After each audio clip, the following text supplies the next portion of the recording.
Alright guys, Dan here, and I'm going to do a pressure wash trailer setup, basically a front to back, heel to toe, whatever you want to call it, pressure wash trailer setup for the 2016 fall season, because pressure washing is going to be starting. We're going to get hot and heavy into it pretty soon. So I did a pressure wash setup back in probably March or February or something like that, and things have probably changed. So let's just do a new video, let's get it up for the rest of this year, so you guys can see exactly what we're dealing with, and I'm going to try to give you as much information as possible, okay? So that's what today's video is going to be about. It's going to be my pressure wash trailer setup right here, and we're going to go over all the accessories, everything that I roll with when I go out to do either concrete or, you know, vinyl sided houses or anything like that. Alright, so let's get started, let's do this.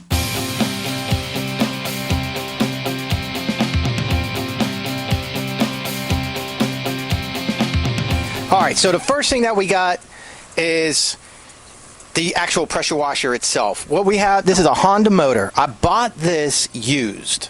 Okay, I paid $800 for this motor with a brand new pump on it. Okay, we'll get to the pump in a minute. But this Honda motor, this is the GX270. I did put a new pull cord on it, the whole housing assembly, since I bought it. But this is a, I believe it's either a 9 or an 11 horsepower motor. I think it's an 11 horsepower motor, but I could be wrong. It might be 9. But it's the Honda GX270. It's a very expensive motor if you were to buy this motor outright. They're not cheap, but they're a great freaking motor, and they start right up. I mean, one pull and this thing starts right up. You can shut the fuel off, so that way you don't have fuel sitting on a needle and seat when you're traveling. And then you got your choke right here, and you got your throttle right here. Air cleaner right there. The shield for the muffler I took off because it was rusted and falling apart. Like I said, I bought it used. Okay, it's made by MyTM, MI-T-M, and I'll try to link to it below in the description. I'll try to find this model. Okay, it came with a brand new AR pump, and that they say 3,000 psi here, but that's what was on this before.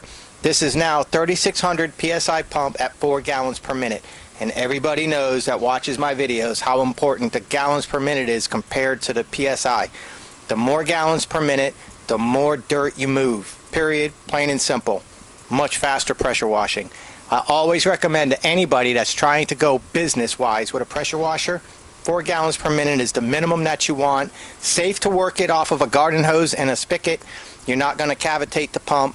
You start getting into these huge 8-gallon pressure or 8 gallon per minute pressure wash pumps, you need a tank because it's sucking more water than the spigot can deliver.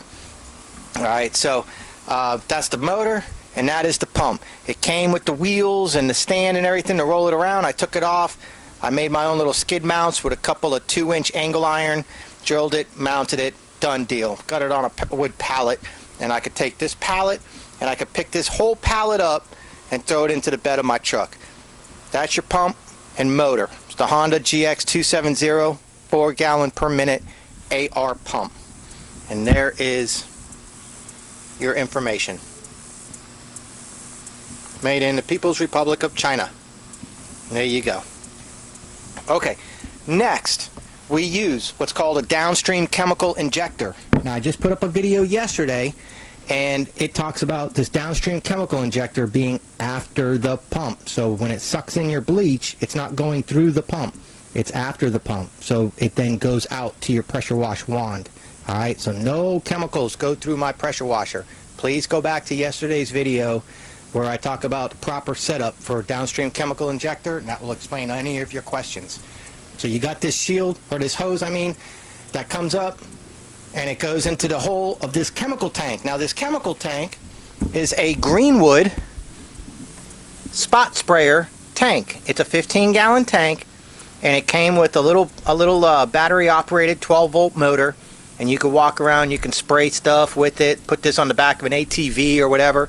I don't use any of that. I took all that off, and I just run this for a perfect little chemical tank. You got this big old hole right here, so you can put your bleach in there real quick and squirt your soap in there, and then you got your tank right there, or your siphon hose right there. And let me show you guys how I keep the siphon hose down low in the tank.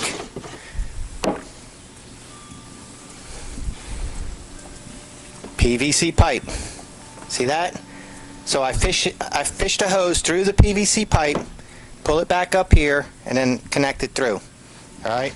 That PVC pipe will never rot, never rust, never deteriorate in the bleach.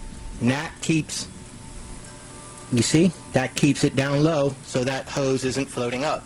You don't want to use metal washers. You don't want to use metal in bleach. It's going to break it down. It's going to cause a lot of problems in your tank. You're going to be sucking in metal pieces in through your siphon, and you don't want that. All right, so motor, pump, downstream chemical injector, hose, PVC pipe, chemical tank. You don't have to use a chemical tank. You can use a 5-gallon bucket and pour your bleach into that when you get to the job. You don't have to do this, okay? I do it because it's convenient, and I like to be extremely efficient, and this keeps me extremely efficient. So I did that. Now, I got this reel. It's a Roughneck. People have asked me what brand this is. I did not know. It's called Roughneck. I bought it from my local shop, along with this reel. I bought it all from my local shop, so I can't really link to it and tell you where to get it from, but I can try to find you something similar and link to it, but it won't necessarily be this exact one. But this is just your regular old freshwater garden hose. It comes like this with this here, ready to rock. And you just connect your garden hose right here and reel it up. On this, I have 100 feet of garden hose right here. Okay? Seems to be plenty. Never really needed any more. It's the 5/8 hose, and it's pretty heavy duty, so it's not going to suck in. It's not going to squeeze shut. In my box, I carry an extra 50 feet of garden hose, so that gives me a total of 150 feet from this trailer, or if I put this pallet in my truck, to a spigot. So that should be fine. And then the garden hose goes, like I said, goes through here, comes around like I showed you in yesterday's video, and it goes into the pump, and there's a screen filter right there that you got to check every once in a while. Okay, so that's your fresh water supply. If you were running a big old tank, that would be this line going to that big old tank. Okay, this is the reel that I use for my pressure line. I have no idea what brand this is. I bought this off the counter here at the local shop again. I'll see if I can find something similar to it, but no guarantees. I got on this 150 feet of 3/8 high quality pressure wash hose. Not the stuff that you buy from Home Depot and stuff like that. That stuff scratches up and scrapes up too easy and bursts. This is good high quality pressure wash hose. And like I said, it's the 3/8 diameter, and it's pretty good stuff. I also roll with an extra 50 feet on the floor right there. That gives us a total of 200 feet. So from this trailer, we can go 200 feet from the trailer out and 150 feet to a water source. So basically, we can cover a football field with this trailer. If we park this trailer in the middle of a football field, we could pretty much pressure wash the entire football field from just this trailer with the setup that we have. So that's pretty much enough of anything that you're gonna need. But that's my basic setup, and this is an inexpensive setup. $800 bought used with a brand new pump. Chemical tank, $100 with the pump and everything, and I took that pump and everything off because I used it for something else. But you can find these tanks cheap on the internet, little 10, 15 gallon tanks. So there's $900. This was like $200 or $300 for the reel, $200 or $300 for the reel. So you got $900, $1,200, $1,500, $1,600, $1,700 with the hose, $1,800 with the hose. There you go. Roughly about $1,800, roughly. Okay, it's sitting on a trailer, and this is a $300 you build it trailer that you put together yourself from Harbor Freight. You can find these trailers dirt cheap, used. It's just a 4x8 little trailer. You can find 4x8 little utility trailers cheap as hell. Don't need a ramp, don't need nothing when you're doing it like this. Alright, I can try to get you some information here if you're interested. Manufactured by Changzhou Nanjiazu Tool Company Limited. Made in China. So there you go. I don't know if that worked. We'll find out when I edit. But that's just a cheap trailer. Like I said, it's like 300 bucks. You got to put it together. It comes in a box of about 450 million pieces, and you got to put it together, and you got to put it together by what makes sense, because the instructions suck ass. But it's just a cheap ass trailer, and bleach is terrible. So guys, I would really strongly advise that you get yourself something cheap that you don't mind destroying, because look at all that rot. Bleach is tough, guys, and it really breaks down metal fast. So this trailer might last me to next summer, and it's going to start falling apart. So but that's the trailer, that's the setup. So now we move into, so we're about 2,000, 2,100 bucks right now. Okay. Alright, so let's get into some of the accessories. Some things that I like to carry with me when I'm working. Of course, my wand. My typical wand, this is, I believe, 7 gallon per minute. Nope, this one's 10. 10.4 gallons a minute. So in other words, this is not going to cause any resistance. So when that pump's putting out 4 gallons per minute, I'm not slowing it down with any resistance here on a cheap handle like this Blue Hawk piece of crap from Lowe's. Okay, this is a really good, this is a Legacy, this is a really good wand handle, and it's going to allow the chemicals and the flow to flow. And a good flow is what's going to make the siphon work good.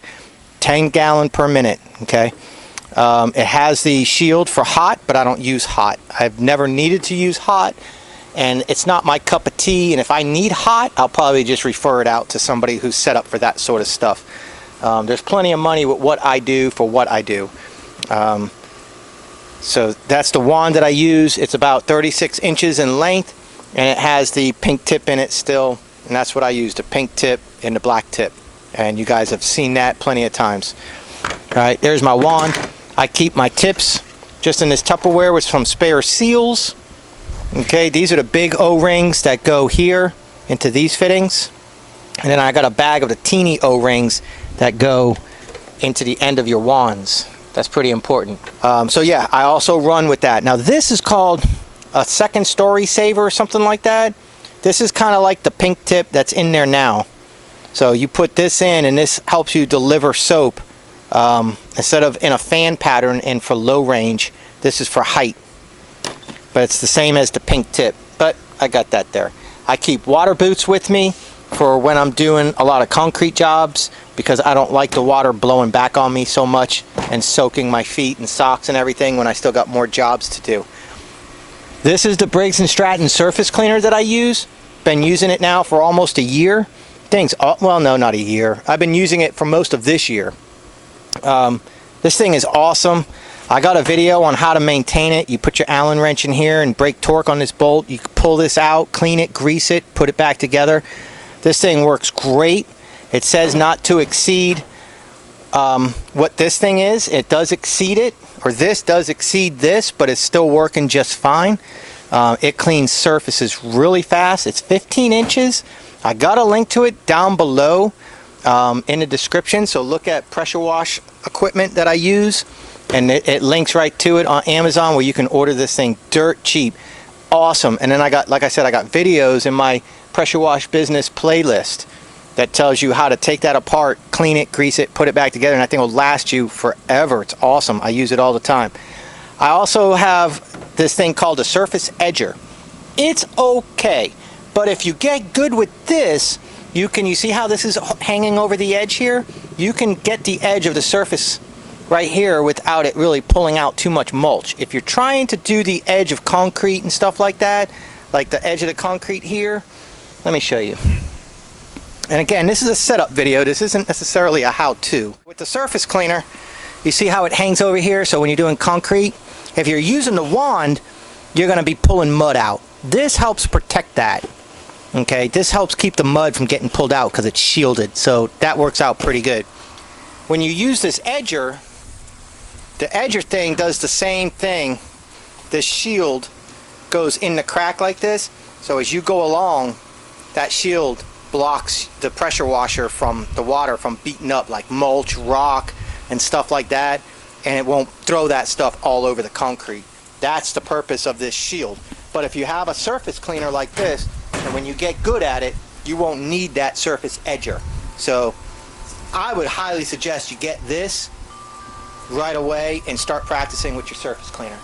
This works great for wood decks, concrete, pavers, all that sort of stuff. Good stuff right here. And then I also keep an extra wand here. I believe this one's 7 gallons per minute. And this you can just, for places you definitely know you're not going to need anything high, you can just like this. You don't need that big old wand. And you know, you can do what you got to do, and you know, you can work around. You don't need the wand. But when you're going like high gables, high stuff like that, you might not be able to reach it with this and the pink tip, or with this and that tooth thing. So then you just put the wand on. So and then this is inside my box here. There's the hose I told you about. There's the siphon pump that you use for tanks, pulling the bleach out of the big drums that you buy. Here's the tool to open the big drums. I mean, that's about it. Some crap that's been collecting in here. But that's it. That is my pressure wash trailer setup going into fall 2016.